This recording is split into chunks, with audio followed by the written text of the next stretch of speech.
Thank you, Chris. Look, great to be back and catch up with lots of old colleagues and friends. And look, I sort of really wanted to start by saying that, you know, we all should feel really privileged to be in the industry. I just love this industry. It's singularly the most fulfilling thing I've ever done in 35 years of business. And I think that, you know, we've certainly had our challenges over the years, but I think, you know, with a little bit of tweaking here and there, it really is an amazing business to be in. And you know, we've had a relatively short restraint of trade, and we'll be starting to get busy again fairly soon. But as they say, we'll be hastening slowly. An old friend yesterday said to me, "What have you been doing with yourself?" And I said, well, first thing I've been doing is trying to stay out of the way of my wife. That's been challenging for both of us. Anyway, she's very keen on travelling, and she said, "Look, you know, you've really sort of been working very hard for a long time and needed some travelling," and I sort of tried to avoid it. And I said, "Well, where do you want to go?" And she said, "Well, look, there's lots of places, but I've always fancied the Canary Islands." And I said, "So I don't know much about it." Did a bit of research, and I came back and I said, "I'm not sure about the Canary Islands. I don't think there's any canaries there." And she said, "Right, smart Alex." She said, "Well, why don't we go to the Virgin Islands?" And I said, "I'm pretty sure there's no canaries there either." And that's a true story. So thank you, Chris. When I spoke for Chris in 2018, I thought there was no way known he'd ever get me back. I think it was at a time we'd had the Four Corners expose in June 2017. Some of you will remember that, many of you will remember that. And it was really a time when we, as an industry, we really need to have a good think about what we were going to do next. And I'm sort of jumping ahead a little bit, but I think what came out of that, I'm jumping forward even further, you know, to COVID. And really at the end of all of that, and we all, you know, got some pretty serious momentum going again, I think all that happened is that we were, I guess, we reaffirmed just how amazing the industry is and the absolute sort of high-level work we do for people, and we change lives. And if you don't think you're in this business and you're changing lives, you're wrong. Now, we want to change it for the better, and the point is that on the whole, we absolutely do. Vast majority. There are some incredibly smart people in this room, dedicated people in this room. I know most of them. And I'm here to tell you that they don't wake up in the morning and go, "How do we make life more difficult for residents?" You know, they don't. And nor should we. And my only fear, sort of getting into the guts of my presentation a little bit, is, you know, we need to make sure we don't lose that. We need to make sure we interact, you know, on that sort of personal level. And the challenge when we become a little bit more corporatised is that, and I'm going to talk about our favourite company shortly, Qantas, but it's about, we don't want to lose our way, because you're talking about an industry or a business where people literally invest their life savings, and you're responsible for where it goes to a large extent. Now, they are too, and so it's a big responsibility. What we intend to do moving forward, nothing I'm going to talk about is anything profoundly new. There are people in the room already who are doing what my business partner and I intend to do. As I said, we're hastening slowly. But look, our personal view, these are my opinions, by the way. That's the big caveat on this. These are my opinions. The RV model is not broken. Now, I'm talking about the DMF model fundamentally. It's not broken. There are significant benefits to our audience, particularly once you're in 70 plus. And DMF, the model has stood the test of time. Now, the very first conference I went to, which is nearly 20 years ago, we were still dealing exclusively with the war generation, and there was a lot of chatter about, you know, the baby boomers, we're not sure how they're going to go with DMF. Well, I think we all now know that, you know, it still represents a quality option, and for that reason we'll be pursuing it. There are great protections, you know, for operators as well as residents. You know, I'm seeing Jude down the crowd. Where are you, Jude? There she is. You know, I never really understood why we had this sort of separation between ourselves and the residents' associations. To us, they were allies, they were partners. And, there's some of my old colleagues are in the room, and they'll tell you, if we ever had a bit of a challenge in a village with residents, the first thing I'd say is, have you rung Judy? Or have you rung Jim? And I was sad to hear Jim Gibbons passed away recently in New South Wales, great guy. So we're all in together is really what I'm sort of trying to say here. Just waiting for it to kick along. There we go. And really, I'm not going to come here and talk about some new model, some silver bullet that no one's thought of. I'm not anywhere near that clever. But there's some tweaking, and it's really more about how we do this moving forward. And really, to understand where we're going to go with this thing in the future, you've got to start with the audience. Now, I've been around long enough, and some of the others, I'm seeing Tony Randello down there in front of me, we've been around, there's lots of others, been around long enough to actually see us transcend two very different generations, the war generation now into the boomers. My mother, 82 years of age, she's, I guess, probably in that transitionary period. I've learned a lot from her. She's in one of Tony's villages and absolutely loving life for the first time probably in 10 years. And so, really understanding what they're looking for is key to this, and it's what we're talking about. I don't want to sort of dilute the product bit. I remember in some of the early conferences, we get the architects up and, you got to do this and you got to do that. Look, if you've been to enough open days and you've toured enough people, you can work out what the design needs to look like, quite frankly. And that's a really critical element. That's a polite way of me saying, if you're not out there and you're in the development game, then you're really cutting yourself short and you're going to make mistakes. There's no two ways about it.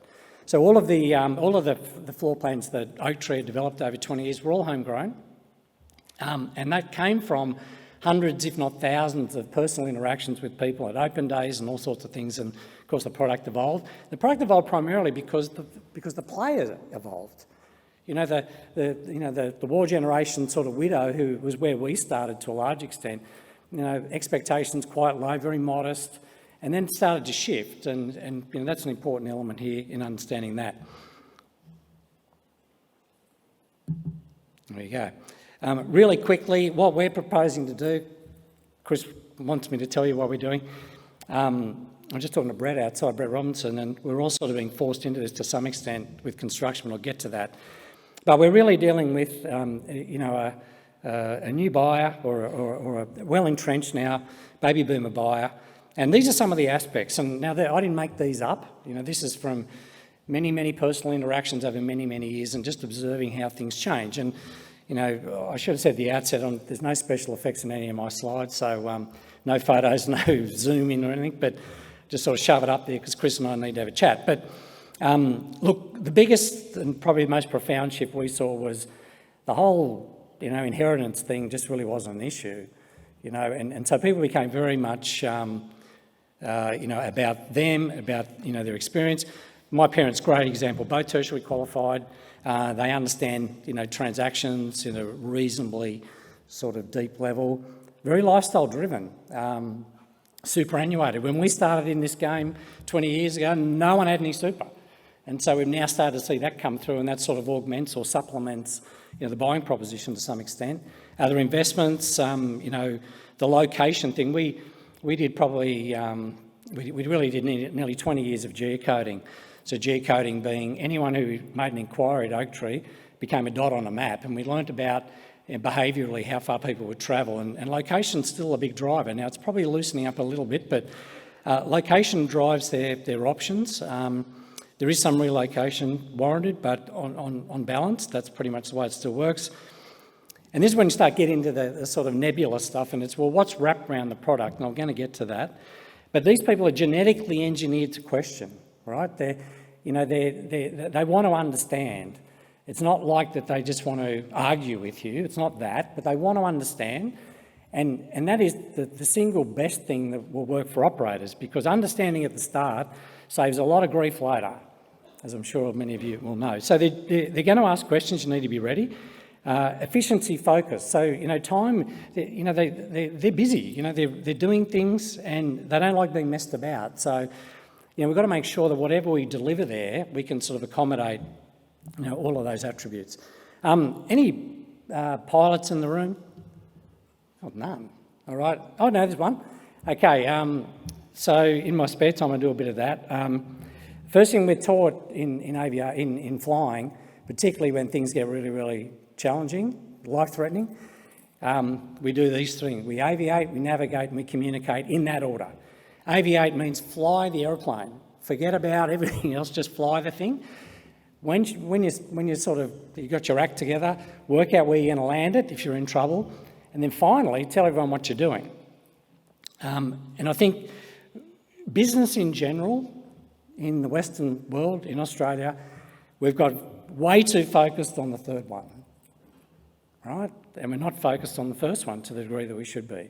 Now, I can hear some of you saying, yes, Mark, governance is important. I didn't say it wasn't, but it's not more important than flying your business, surely. What are you governing if you're not flying your business? So I think that, to make the industry really accelerate forward, leadership, and I'm pressing a few buttons here, but that's all right, we're all grown-ups. Leadership needs to fly the plane more.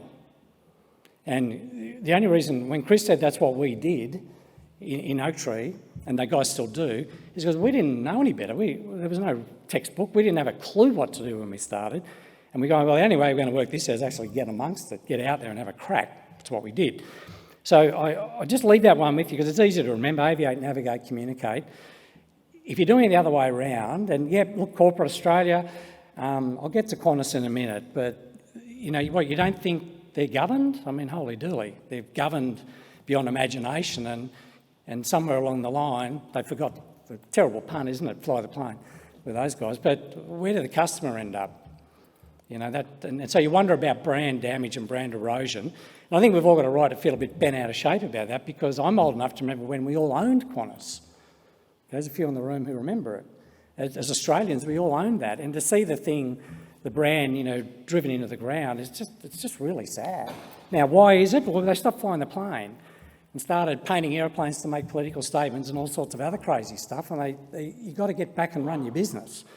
And in this space, we've got to run the business. We've got to connect with the residents. We've got to work with them. We're in partnership together. And that's the thing that we operated on. So how you run your RV is way more important than the product itself. That's the purchase process, the period of limbo between signing contract, moving in, the induction. We ran a survey in our business about 15 years ago, and we absolutely belted it out of the park on every single attribute of running our business, bar one, and that was induction. You've got my money, I've moved in, and what happens after that? And so I think, the boomers, they're into experiences, and you can really disappoint them very easily, by not delivering on that element. So the expectation of management, understand, explain to residents how the thing works. I maintain the lease is the best tool you've got in your toolkit. And what we do, I can't say what I used to do, or what the Oak Tree guys I'm sure still do, is when you sit down at the beginning, pull the lease out and explain how the lease works and what everyone's responsibilities are. Because what happens if you don't do that is that residents and operators start to lose touch with that. And I think, clarity is really, really important. You've got to get that bit right. I'm zipping through this. In 2018, when we were sort of in a bit of a challenging spot, I found this slide from that presentation, Chris, you might remember.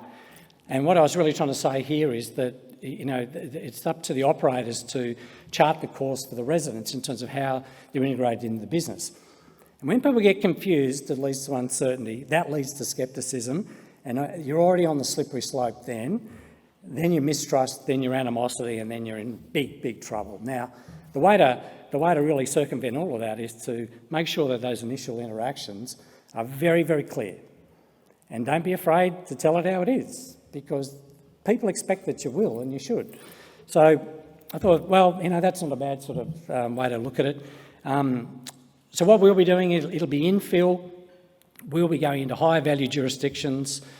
That's driven in part by the cost of construction. We could be here for a month talking about that alone. That's the real challenge facing the industry right now, as it is in the property industry in general. So by definition, we need to penetrate higher value jurisdictions where we know we can get the revenue.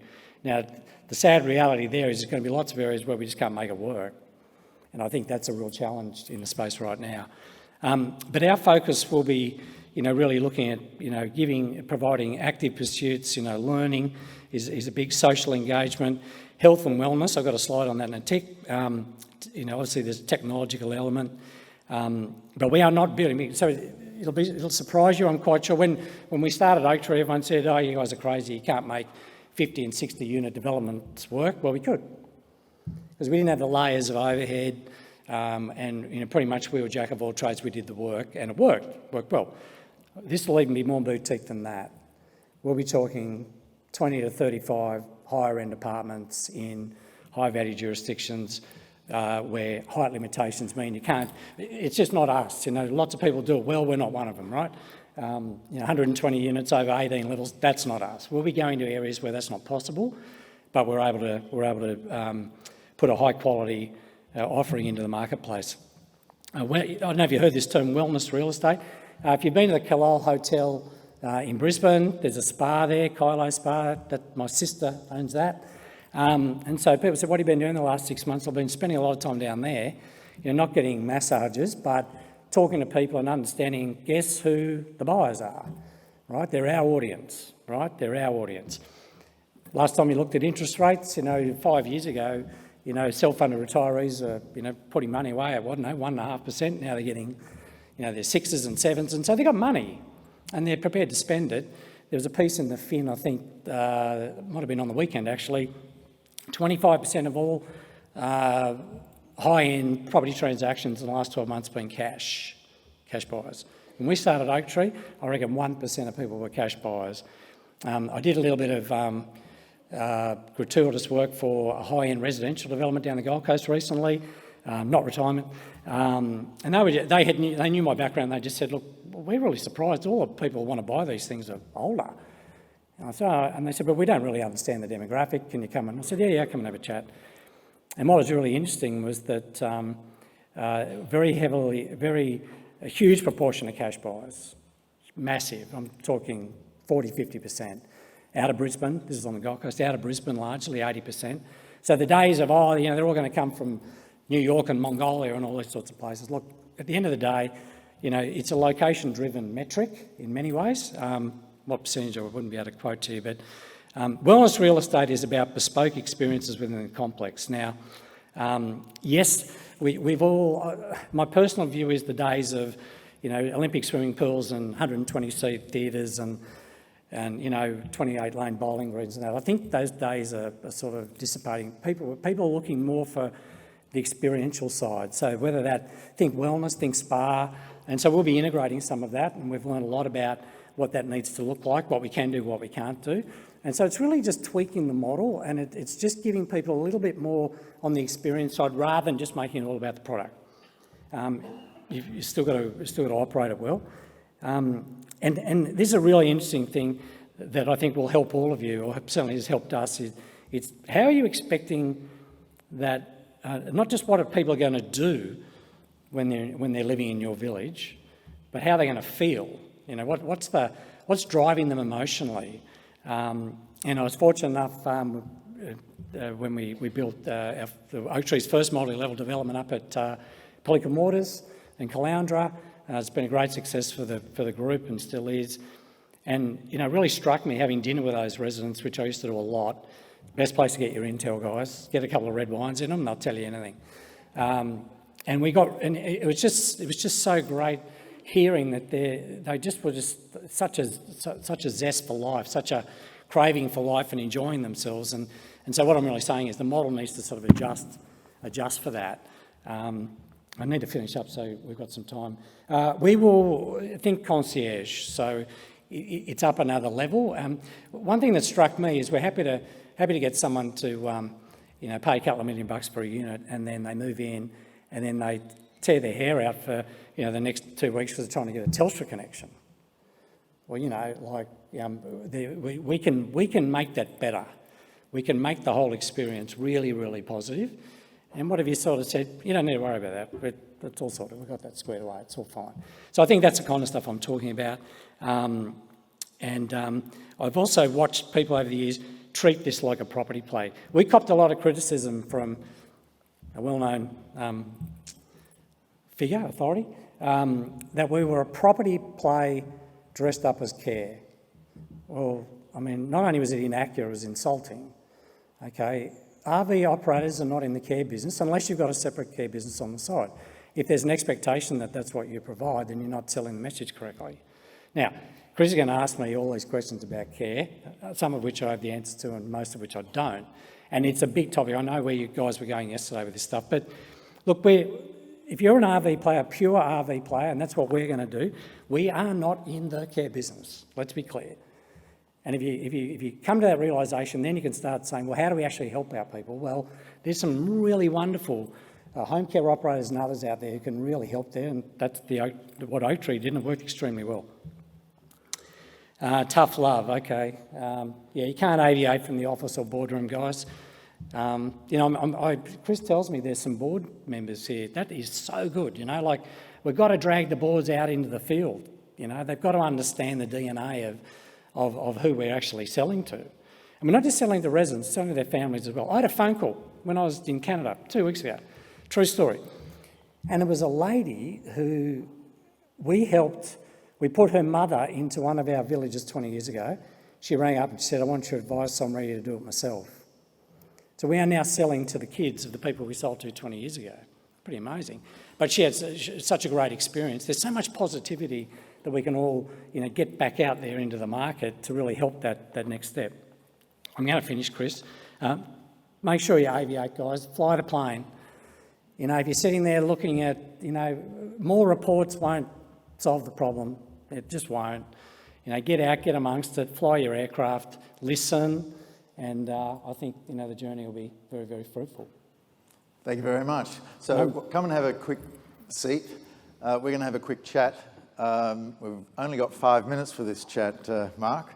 I did that deliberately so you didn't ask me too many questions. But one of the major reasons I asked Mark to come and speak with us today is because, for 2 reasons. Firstly, you are the old-style retirement village operator, aren't you? In as much as you started the business yourself, you built the business yourself, you survived and grew as a result of your being at every open day, getting to know the residents and so on. 90% of the people in this room are corporates, not-for-profit corporate or a private corporate. There are not many of the self-employed operators anymore, but we do risk losing that contact, don't we? Yeah, that's a pointed question. If 90% of the room's corporate, I've got to be careful. Look, as I said at the start, and I meant it, there are some incredibly talented and smart people in this business. There's no two ways about it.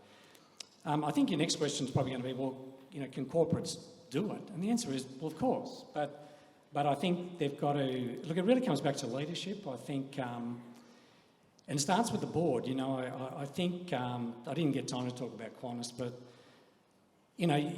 clearly policies on policies and, that stuff is not where it's at. We've got to get back to understanding, because the people's needs haven't really changed. Yeah, the demographics shifted a little bit.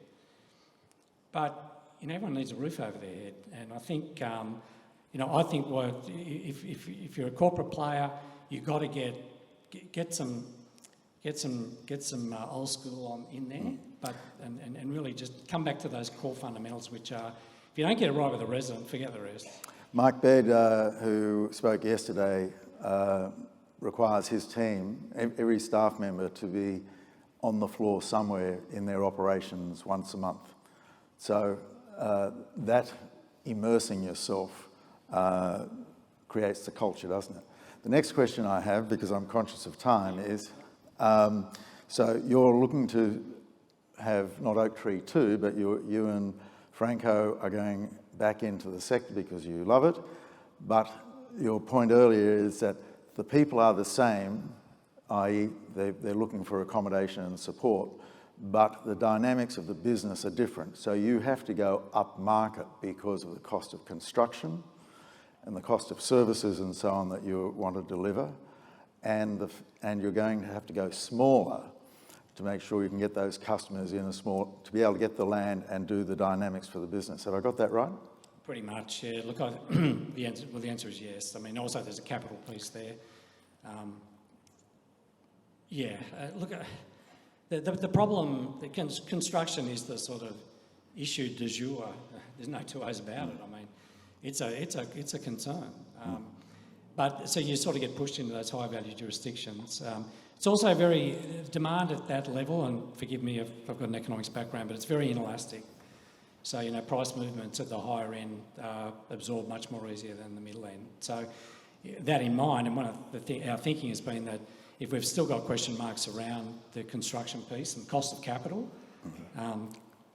that's up there, then you can't afford to be at a place in the market where you have to move your price and you just knock everyone out because it's driven by by property values.